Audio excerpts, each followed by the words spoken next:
ہر ایک کی تمنا ہے کہ ہمارا ملک ایک اچھا ملک ہو، ہماری ریاست ایک اچھی ریاست ہو۔ تو اچھا ملک، اچھی ریاست کسے کہتے ہیں؟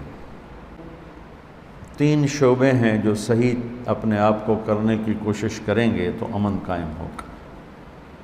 ایک پہلے نمبر پہ عوام، عوام خود امن کے طلبگار۔ دوسرے نمبر پر، چونکہ اب تو پولیس کو غلط راستوں پہ عوام چلاتے، جھوٹے مقدمے درج کراتے ہیں، جھوٹے پرچے کرواتے ہیں، قتل کے مقدمے میں بے گناہوں کے نام لکھ دیتے ہیں۔ تو ہم پولیس والا کوئی سن رہا ہے تو ابراہیم علیہ السلام کی ایک دعا ہے، اور اس دعا میں ہمیں چند اصول ملے ہیں، وہ بتانا چاہتا ہوں۔ ہر ایک کی تمنا ہے کہ ہمارا ملک ایک اچھا ملک ہو، ہماری ریاست ایک اچھی ریاست ہو۔ تو اچھا ملک، اچھی ریاست کسے کہتے ہیں؟ اس کو ابراہیم علیہ السلام نے اپنی دعا کے ذریعے سے اشارتاً پیش کیا ہے۔ جب مکے کی بنیاد رکھی تو ابراہیم علیہ السلام نے پہلی دعا کی، وَإِذْ قَالَ إِبْرَاهِيمُ رَبِّ اجْعَلْ هَذَا الْبَلَدَ آمِنًا، یا اللہ اس شہر کو امن والا بنا۔ ایک دعا، وَارْزُقْهُم مِّنَ الثَّمَرَاتِ، یا اللہ ان کو روٹی کھلا، نہیں ان کو پھل کھلا۔ روٹی نہیں مانگی، پھل فروٹ مانگا۔ ٹھیک ہے، میں بعد میں وضاحت کرتا ہوں۔ تیسرا کیا مانگا؟ ربنا وابعث فیہم رسولا منہم یتلو علیہم آیاتک ویعلمہم الکتاب ویزکیہم، ان میں کوئی راہبر بھیج، رسول بھیج جو انہیں تیرا کلام سمجھائے اور تیری کتاب سکھائے اور اور حکمت سکھائے اور انہیں اچھا انسان بنائے، یزکیہم، اچھا انسان بنائے۔ کسی بھی فلاحی ملک کے لیے یہ 3 بنیادیں، پہلی کیا ہے کہ وہ پرامن ہو، وہ ملک پرامن ہو، کہ امن کے بغیر کوئی منصوب۔ پاکستان سے لوگ پیسہ نکال کے کیوں چلیں گے؟ امن کوئی نہیں۔ اور پاکستانی خود پیسے نکال کے کوئی کہیں نکل گیا، کوئی کہیں نکل گیا، امن کوئی نہیں۔ امن کے لیے 3 شعبے ہیں جو صحیح اپنے آپ کو کرنے کی کوشش کریں گے تو امن قائم ہوگا۔ ایک پہلے نمبر پہ عوام، کہ عوام خود امن کے طلبگار۔ دوسرے نمبر پر پولیس، اور تیسرے نمبر پر عدالت۔ لوگوں میں دیانتداری ہو تو ویسے ہی امن قائم ہو جائے گا۔ لوگوں میں کھوٹ ہو اور پولیس میں دیانتداری ہو تو کھوٹے دب جائیں گے، رک جائیں گے۔ پولیس میں کھوٹ ہو اور عدالتوں میں دیانتداری ہو اور انصاف ہو تو پولیس بھی دب جائے گی، رک جائے گی۔ اب مسئلہ اس وقت یہ ہے کہ ہم عوامی طور پر بھی بددیانت ہیں، پولیس کی سطح پر بھی بددیانت ہیں، اور ہمارے عدالت بھی بددیانت۔ بددیانت سے میری مراد ہے یہ نہیں کہ ہمارے پاس کوئی جج، کوئی وکیل دیانتدار نہیں، بہت سے ہیں، لیکن نظام عدل جس میں انصاف ملتے ملتے عمر گزر جائے، اس پر بھی اللہ کی لعنت۔ یہ 20 سال کے بعد کیس کا فیصلہ ہو رہا ہے۔ ایک آدمی 20 برس جیل میں پڑا ہوا ہے، 20 برس کے بعد فیصلہ ہوتا ہے کہ آپ بری و ذمہ ہیں، آپ کے ذمہ کچھ نہیں ہے، تو اس کو بھی انصاف نہیں کہتے، یہ بھی ظلم عظیم ہے۔ تو بچوں، پہلی چیز یہ ہے کہ عوام میں امن کی طلب ہو، اور امن کی طلب کے لیے میں کوئی قانون سے نہیں ہوگا، آپ سے ابتدا کرتا ہوں۔ آپ پوری دنیا کے لیے پرامن بن جاؤ۔ کبھی آپ نے سوچا السلام علیکم ورحمۃ اللہ، السلام علیکم ورحمۃ اللہ؟ ایک بات، ہم ملتے ہیں السلام علیکم، تو وعلیکم السلام۔ میرے نبی نے فرمایا جنت میں نہیں جا سکتے جب تک محبت نہ کرو، اور محبت نہیں کر سکتے، جنت میں نہیں جا سکتے جب تک ایمان نہ لاؤ، اور ایمان نہیں بن سکتا جب تک محبت نہ کرو، اور محبت بن نہیں سکتی جب تک ایک دوسرے کو سلام نہ کرو۔ اس کا عام مطلب یہ لیا جاتا ہے کہ ایک دوسرے کو السلام علیکم کہو، یہ بھی ٹھیک ہے، لیکن اس سے جو میں ایک اس سے اگلا مطلب بیان کرنے لگا ہوں، السلام علیکم، آپ پر سلامتی ہو، ایک پیغام ہے کہ میرے بھائی میں آپ کو کبھی کوئی دکھ نہیں پہنچاؤں گا، میں آپ کے لیے سلامتی ہی سلامتی ہوں، میری طرف سے آپ کو کوئی دکھ نہیں پہنچے گا۔ شکھان کیا کمال! السلام علیکم، ادھر جتنے نمازی ہیں بھائی تم سب کو میری طرف سے سلام ہو، میں تمہارے لیے سلامتی ہوں، کوئی دکھ نہیں پہنچاؤں گا۔ السلام علیکم بھائی، آپ جتنے اس طرف بیٹھے ہو آپ سب کو میرا سلام ہو، میری طرف سے آپ کو کوئی دکھ نہیں پہنچے گا۔ ہم میں ہر فرد دوسرے کے لیے امن بن جائے۔ کوئی ایسا میرے بچوں شعبدہ نہیں ہے کہ حکومت ہاتھ میں آئے گی تو دین آ جائے گا۔ دین ایک صفت ہے جو سیکھنے سے حاصل ہوتی۔ دیکھو نا، میں ابھی اعلان کروں کہ تم سب کل تک سب بخاری کے حافظ بن جاؤ، جو نہیں بنے گا اس کا سر کاٹ دوں گا، بن سکو گے؟ نہیں۔ میں اعلان کروں کل تک سارے بخاری شریف کے حافظ بن جاؤ تو ایک ایک کو 10-10 کروڑ انعام دوں گا، بن جاؤ گے؟ نہیں۔ میں تمہارے پاؤں پکڑ لوں، تم میرے شاگرد ہو، میرے بچے ہو، کل تک مجھے بخاری کا حافظ بن کے دکھا دو، میری منتوں سے تم بن جاؤ گے؟ کوئی ادھر مشین ہے ادھر سے ڈالوں تو میں غیر حافظ اور ادھر سے نکالوں حافظ، کوئی ہے ایسی مشین؟ ہے کوئی نہیں۔ تو دین شعبدے بازی کا نام نہیں۔ ایک جو ہمارے ملک میں اللہ رسول کا اتنا تعارف نہیں ہے جتنا ولیوں کا تعارف ہے۔ ولیوں کا تعارف کرنا، ان کی زندگی پڑھنا ہمارے ایمان کا حصہ ہے، لیکن ہم ہندی معاشرت سے متاثر ہیں، ہم نے ولیوں کو بھی اللہ کے قریب پہنچا دیا اور جھوٹی سچا جو کو چاہا لکھ دیا۔ اس امت نے دین کو بچایا ہے سند کے ساتھ، یہ تھوڑا ہے کہ جو مرضی لکھا ہوا آمین۔ شیخ عبدالقادر جیلانی رحمۃ اللہ تبارک و تعالی علیہ پیران پیر ہیں، اس میں کوئی دوسری رائے ہے ہی کہ وہ ولایت کے مقام میں سب سے اوپر ہیں، اللہ نے ان کو یہ مقام دیا ہے، لیکن ان کے بارے میں جھوٹی باتیں۔ سلام پھیرتے تھے، جب ادھر منہ کرتے تھے تو ادھر والے علماء بن جاتے تھے، اور ادھر منہ پھیرتے تھے تو ادھر والے حافظ بن جاتے تھے، اور وہ ان پڑھ کہتے ہیں سبحان اللہ۔ ارے بھائی ایسا نہیں، میرے نبی سے بڑی نظر ہے جیلانی کی؟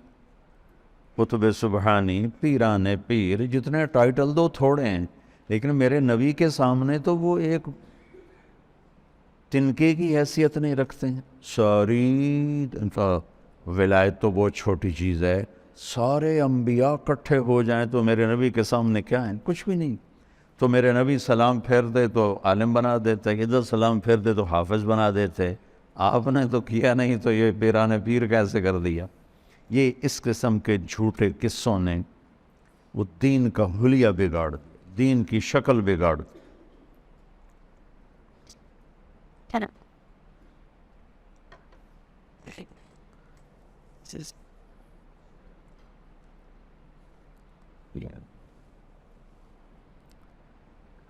ہم ایک دوسرے کے لیے امن بنیں، سلامتی بنیں، پر امن بن جائیں تو معاشرے میں تبدیلی آنی شروع ہو جائے۔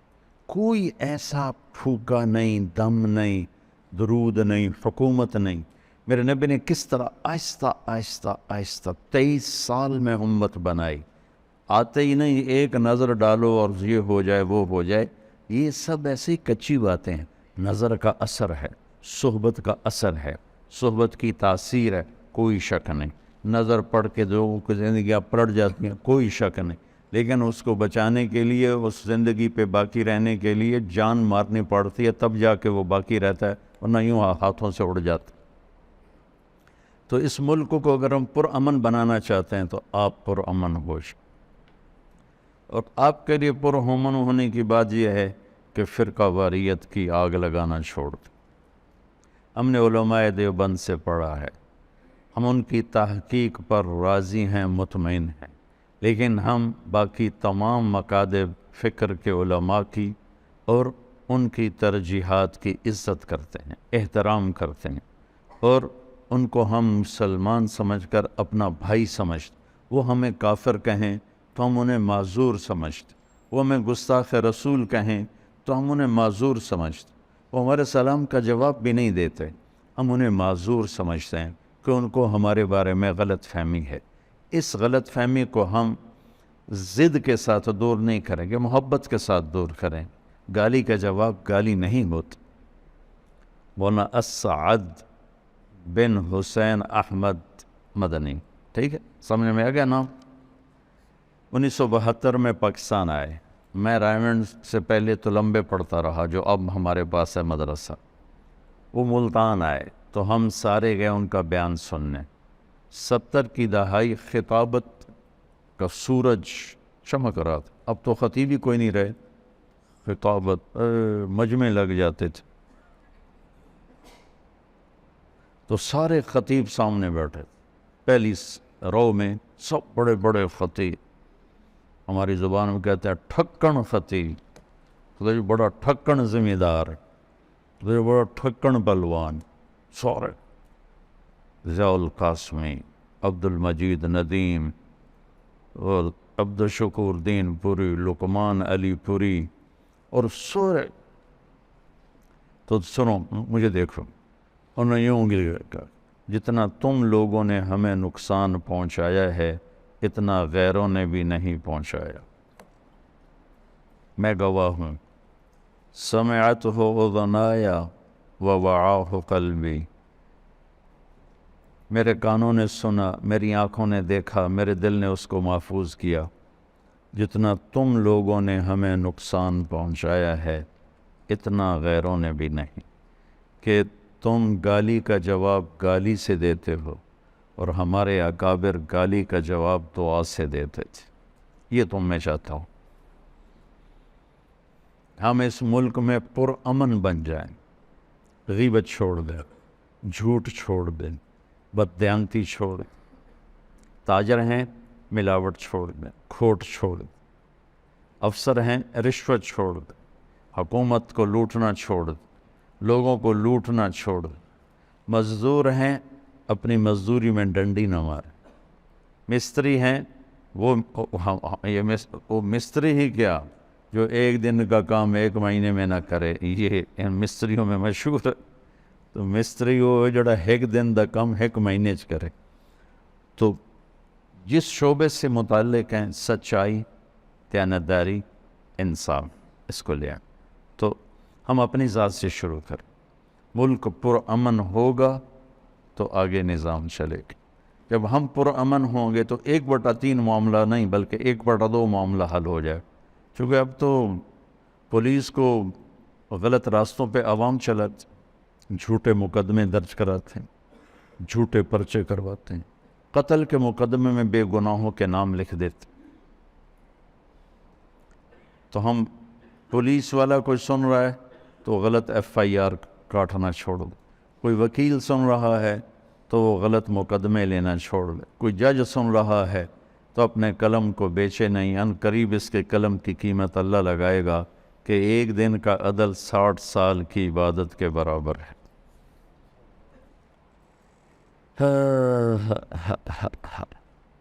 جب ملک پرامن ہوتا ہے تو دوسری چیز پھر مانگی کیا کہ اللہ تعالیٰ ان کو روٹی نہیں کہا کہ ان کو پھل فروٹ، کیلے، سیب، امب، سنگترے، مٹھے، انار، یا اللہ ان کو یہ کھلا۔ اچھا تو یہ تو پیسوں سے آتے ہیں نا، تو اس سے میں یہ بات بیان کر رہا ہوں کہ دوسری بات مانگی کہ یا اللہ ان کی معیشت مضبوط ہو، یہ سکھی ہوں، خوشحال ہوں، اکانومی ٹھیک ہو۔ اکانومی ٹھیک کرنے کے لیے کیا کس چیز کی ضرورت ہے؟ ہمارے تاجر دیانتدار ہو جائیں۔ ایک جگہ کچھ لوگ بیٹھے تھے کہ ساری ٹیکسٹائل انڈسٹری تباہ ہو گئی، تو ایک نے کہا اس میں حکومت کا جرم تھوڑا ہے اور ہماری بددیانتی کا جرم زیادہ ہے۔ ہمارے تاجر دیانتدار بن جائیں، وہ بینکوں کو دھوکہ دیتے ہیں، وہ اوور ایسیس کر کے اپنی چیزوں کے بدلے میں قرضے لیتے ہیں، پھر وہ پیسے پہلے سے ہی غائب کر دیتے ہیں، اور اس طرح ایک بددیانتی کا سلسلہ چلتا ہے۔ زمیندار جابر ہیں، غریب کو مزدوری نہیں دیتے، تاجر بددیانت ہیں۔ تو ہمارے تاجر دیانتدار ہو جائیں اور زمیندار رحم دل نرم دل ہو جائیں اور مزدور محنتی ہو جائیں، تو ہماری اکانومی ٹھیک ہو جائے۔ یہ قرضے لے لے کر چلنا یہ تو اپنے آپ کو تباہ کرنے والی بات۔ معیشت کے درست ہونے، جتنے یہودی ہیں آپس میں سودی قرضے نہیں لیتے، ان کے اپنے بینک ہیں، وہ سود پہ قرضہ نہیں دیتے۔ تو ہمارا تاجر اپنے بازار میں سچائی لے آئے، دیانتداری لے آئے، اور سود کو نکال دے اور جھوٹ کو نکال دے، تو ملک کی معیشت بحال ہو جائے گی۔ جب تک سود باقی ہے، جھوٹ باقی، اور ایک اور چیز ادھار، ہمارا سارا کاروبار ادھار پہ چلا گیا، تو وہ اتنا خوفناک ہو گیا ہے کہ ادھار لیتے ہیں، ادھار دیتے ہیں، تو چیزوں کی اصلی قیمتیں چھپ کے رہ گئیں۔ تو معیشت کو مضبوط بنانے کے لیے دیانتداری، سچائی، سود سے پاک، سٹے سے پاک، جوئے سے پاک اور ادھار سے پاک جب کاروبار ہوگا تو معیشت مضبوط ہو جائے گی۔ اور زمینداروں میں محنت کوئی نہیں، زمینیں ٹھیکے پہ دے دیتے ہیں اور خود بیٹھ کے حقے پیتے رہتے ہیں، تاش کھیلتے رہتے ہیں۔ مجھے یاد ہے ہمارے بزرگ جب ہم چھوٹے چھوٹے تھے، صبح گرمیوں میں 7 بجے نوکروں کا کام تھا منجیاں پا دیو بھائی، حقے لا دیو، پانی دا ترکا کرو، بجلی نہیں ہوتی تھی، پانی کا چھڑکاؤ، اور لسیوں کے جگ اور مٹکے ٹھنڈے پانی کے رکھ دو۔ اور اس کے بعد ہمارے بزرگ آتے اور 7 بجے 7:30 تاش کی بازی شروع ہوتی، اور 12 بجے تک تاش ہی چل رہی۔ 12 بجے جا کے روٹیاں کھاتے، روٹی کھا کے کوئی تھوڑی دیر وہاں لیٹتے، 2 بجے آ کر پھر تاش کی بازی چلتی اور مغرب کی نماز تک چلتی۔ ان حضرات مٹی دے سوا کرنی سے، تو جہاں ذمہ دار ایسے ہوں وہاں معیشت کہاں سے ابھرے گی؟ محنت کے بغیر اللہ دیتا نہیں۔ تو تمہارا اس معاشرے میں کردار کیا ہونا چاہیے معیشت کو مضبوط بنانے کے لیے؟ کہ تم لوگوں کو سود کے بغیر معیشت سمجھاؤ، سچ بولنے پر معیشت کے نفع سمجھاؤ، دیانتداری پر معیشت کے نفع سمجھاؤ۔ تو ملک کے عزت کے ساتھ چلنے کے لیے ضروری ہے کہ وہ خوشحال ہو۔ خوشحالی کے لیے قرضہ نہیں، 2 کاموں کو ٹھیک کرنا پڑے گا، ایک زراعت کو، ایک تجارت کو، دونوں میں سچائی اور دیانتداری کو لانا ہوگا۔ مزدور کو مزدوری پسینہ خشک ہونے سے پہلے دینی ہوگی۔ تیسری بات کیا مانگی ابراہیم علیہ السلام نے؟ کہ یا اللہ ان کی تربیت کے لیے بھی کسی کو بھیج۔ تو نظام تعلیم، میں اسکولوں کے نظام تعلیم کو روتا رہتا ہوں، لیکن ہمارے تو مدرسوں کا نظام تعلیم بھی ایسا ہے کہ اس سے نکل کر جو بچہ باہر آتا ہے، اللہ کی قسم اس بچے کی قربانی میں کبھی شک نہیں کرتا، بلکہ اس کو دونوں ہاتھوں سے سلام کرتا ہوں کہ اس نے 11 سال اپنی زندگی ایک 4 دیواری میں دے دی، لیکن جب وہ نکلتا تو ایک منفی ذہن لے کر نکلتا ہے، نہ اسے قرآن کے ساتھ مناسبت ہوتی ہے، نہ حدیث کے ساتھ مناسبت ہوتی ہے، نہ اسے شریعت پر گہری نظر ہوتی ہے، وہ صرف چند فقہی مسائل جانتا ہے۔ تو کہا یا اللہ ایک نبی بھیج جو ان کے اخلاق بھی بنائے، جو ان کو تزکیہ بھی سکھائے، ان کا تزکیہ بھی کرے، ان کو کتاب بھی سکھائے۔ تو آپ علماء انبیاء کے وارث بننے والے ہو، آپ امت میں جاؤ تو ان کو فرقہ واریت میں نہ پھنساؤ، انہیں ان کو دین سمجھاؤ، انہیں دین کی طرف لے کر آؤ۔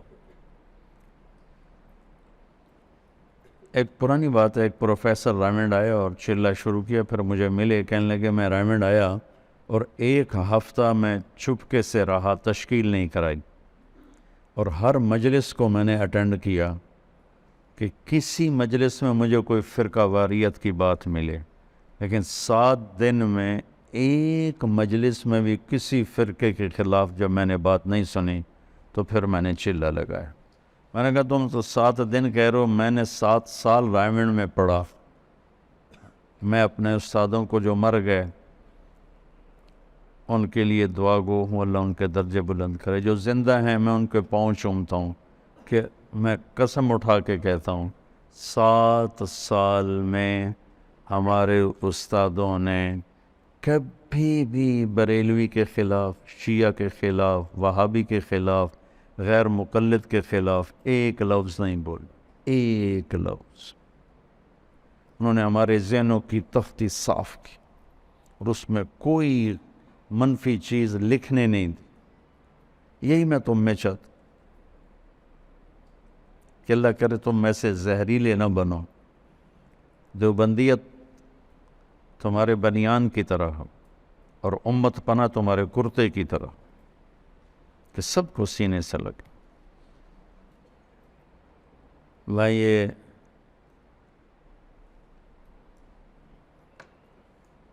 جو ہمارے پہلے سال پہلی جماعت تھی، مولوی عدنان صاحب سے 1 سال پہلے، مولوی مسعود صاحب ہوتے ہیں، وہاں پڑھاتے ہیں، مولوی اسرار وہ ہمارے گاؤں میں پڑھاتے ہیں۔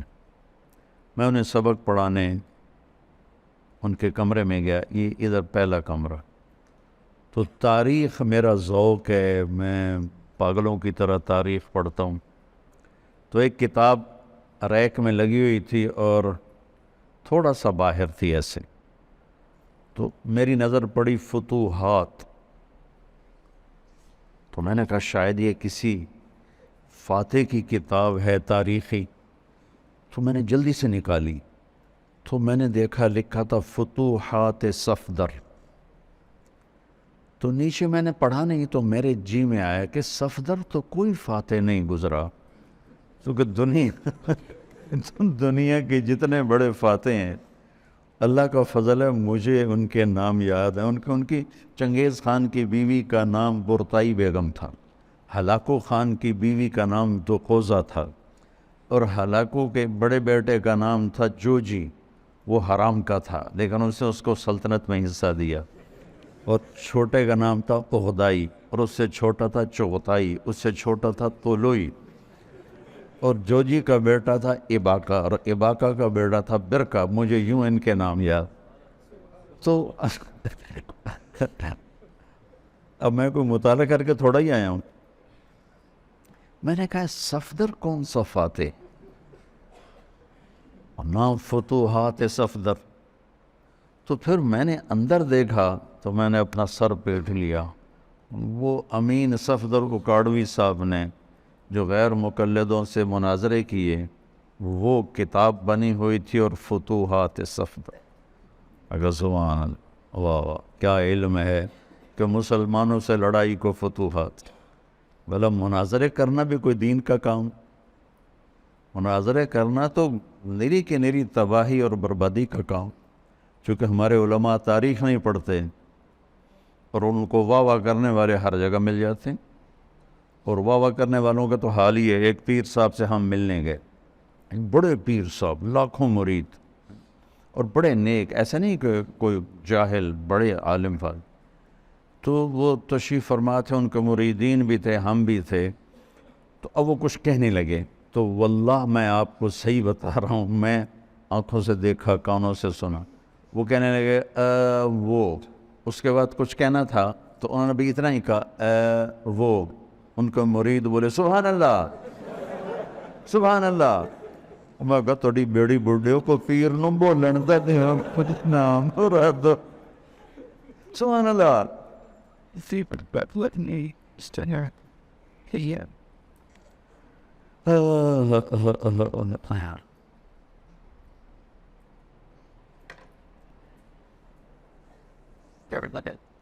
تو کسی ملک کی جو ایک فلاحی شکل ہے وہ ان تین چیزوں سے بنتی: امن ہو، معیشت ہو اور تربیت ہو. ہمارے جو دینی مدارس ہیں ان میں بھی تربیت کوئی نہیں رہی. اور اسکول کالج تو کاروباری ادارے ہیں، وہ کوئی تربیتی ادارے کوئی نہیں ہیں. اور والدین ایسے پاگل ہیں کہ اپنی اولاد کو پڑھائی پڑھائی پڑھائی پڑھائی پڑھائی اور اس پوزیشن لو. بچے نفسیاتی مریض ہو. کئی بچے خودکشی کرنے کے اخباروں میں آتے ہیں کہ وہ ٹیسٹ کلیئر نہیں کر سکا، اس نے اپنے آپ کو مار لیا. کہ ماں باپ کا اتنا اندھا دھند پریشر ہوتا. رزق بیٹا پڑھائیوں پر نہیں، ماتھے پر. اور دن رات کے واقع ہے. دنیا دیکھی ان پڑھ لوگ کروڑوں اربوں روپے کے کاروبار کر رہے ہیں اور بڑے بڑے ڈگریوں والے ان کی نوکریاں کر لیں. تو والدین سے کہتا ہوں کہ اپنے بچوں کو ٹائم دو. اگر اپنے بچے کو اچھا انسان بنانا چاہتے ہو، پہلے 10 سال ان کو دے دو، باقی ساری زندگی وہ تمہیں دے دیں گے.